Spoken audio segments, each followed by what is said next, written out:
Unozwa kuti unotoshamisika uchitoona munhurume achikupusha kuti chiroora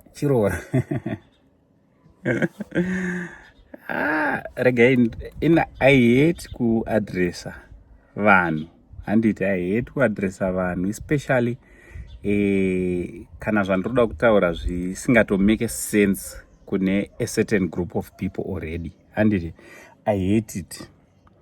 I hate kuadresa vanhu vane maviews akasiyana neni, and I hate to explain myself to people vandisinga owe any explanation. I hate it, but anyway, it's high time yekuti ndofana kuti ndimboadresa this thing, and it's high time yekuti ndofana kuadresa just a certain group of people. This video might not be for everyone, but it's just for a certain group of people. A certain group of people who have got a problem with me not getting married. And for your own information, it's only that you don't know me. I was married before. I stayed in marriage for 9 years plus 9 years. And I've got kids. I've got 4 kids, 4 beautiful kids. And for your own information, I'm not going to get married. I'm not going to get married. I've tested marriage and I've decided that I'm not going to get married.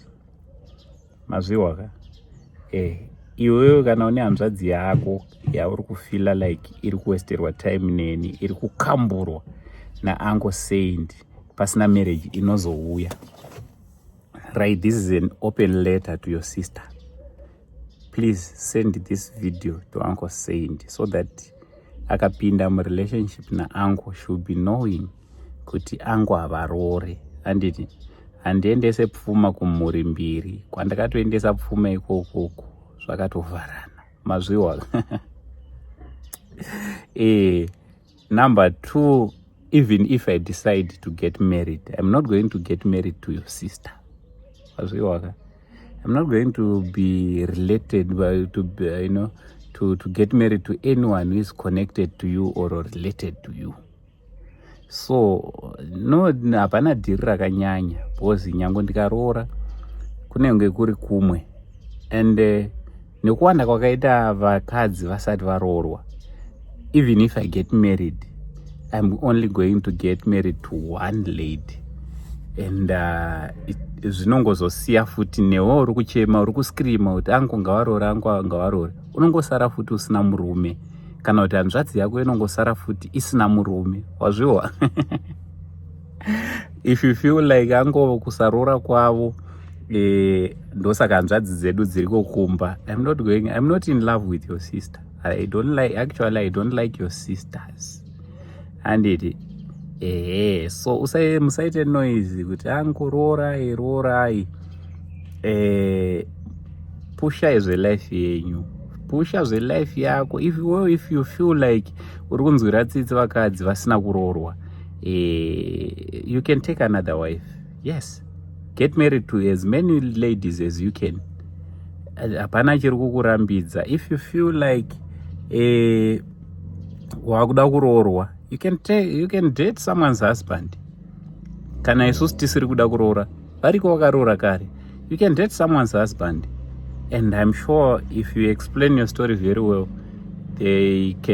vanogona kubva vakuroora tsanwe vavo. Handiti because kusaroora kwaangu hakusiriko kuri kutadzisa kuroorwa, wazviwa. Kana kuti hanzvadzi yako hazvisiri izvo zviri kuitadzisa kudi kuroorwa. Kusaroora kwaangu, after all, who told you that uncle is not married?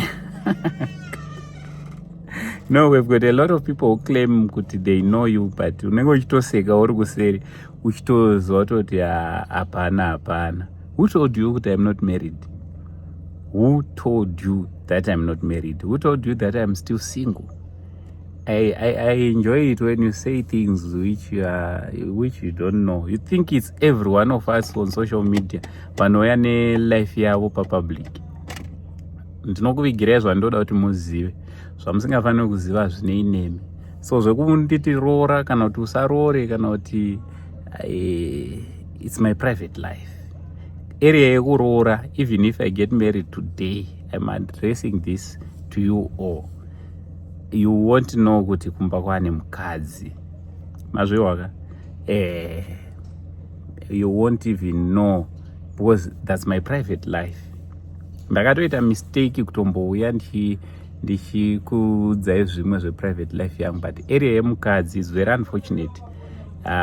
Yekuva married kana kusava married, kuva ine relationship kana kusava ine relationship, that will be my private life. And imimi all you want is an uncle, and here is your uncle. My wife doesn't have anything to do with what we do. Already we have built this big community without a wife, and we are still growing our our handles. Pasina mukadzi. Samukadzi akauya moda kubikirwa sadza ere mese panapa. Moda kubikirwa sadza ere namadhamu wangu. Mofunga kuti pachabikwa sadza ere pa page panapa, Facebook panapa kana pa YouTube nekuti ndaroora. As I've said, I'm only addressing just a few people. If you feel like I'm addressing you, yes, I'm addressing you. So guys, ngatiite zvinhu kwazvo. Ngatisaite fanike takakandirwa. Ngatingoratidza kuti takazvarwa. Tisaita kunga takakandirwa. Zvinoitwa huku zvezvo. Hauna kukandirwa. Unoita hasha dzekuti chiroora 40 years. Who even knows kuti how old am I? Ndiani anoziva kuti ndine makore mangani. You see, that is another part of my life isina anoziva online. It's another part of life isina anoziva. So I will be laughing paunenge uchinyora uchitaura zvaunenge uchitaura uchiiti kuno. And it's very unfortunate that people will be writing that you are not even happy in my marriages. You are not even happy. I know you. You are not even happy. So you want me to come and join you? I'm living my life to the fullest. Ndoda traveler, and I'm flying every time and again. That is how I want to spend my money. And I don't want to spend my money going to pay lobola again. No. You can continue.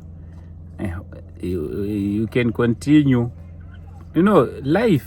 Pane zvimwe zvinhu zvokuti you don't need to tell someone. Focus with your life. Iwe usati wapedza zveupenyu hwako.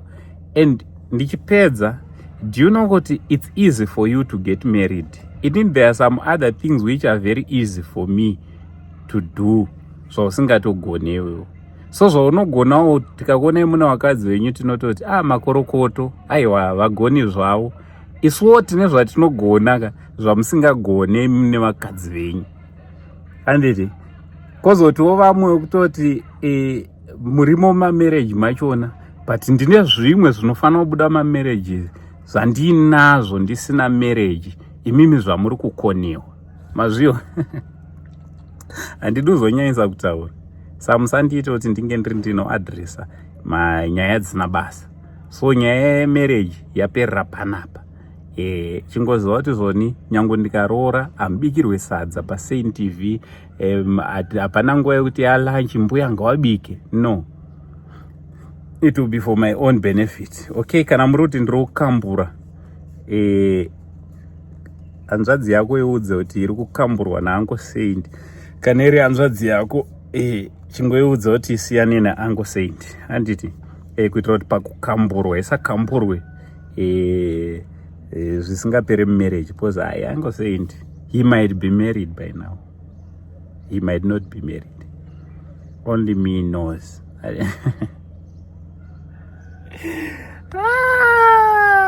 Much love. Uchatona umwe kecha izvo, kutokecha nevidhio raitwa naUncle Saint kutoita chibundu pahuro.